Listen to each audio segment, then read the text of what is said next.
అందరికీ షాలోమ్. ఈరోజు సామెతలు 12వ అధ్యాయం నుండి 14వ అధ్యాయం వరకు. ఇందులో నుండి కొన్ని ప్రశ్నలు.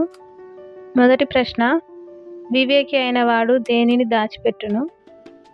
రెండవ ప్రశ్న, తన పెనిమిటికి కిరీటం ఎవరు? మూడవ ప్రశ్న, నీతిమంతులకు ఏది ప్రతిఫలముగా వచ్చును?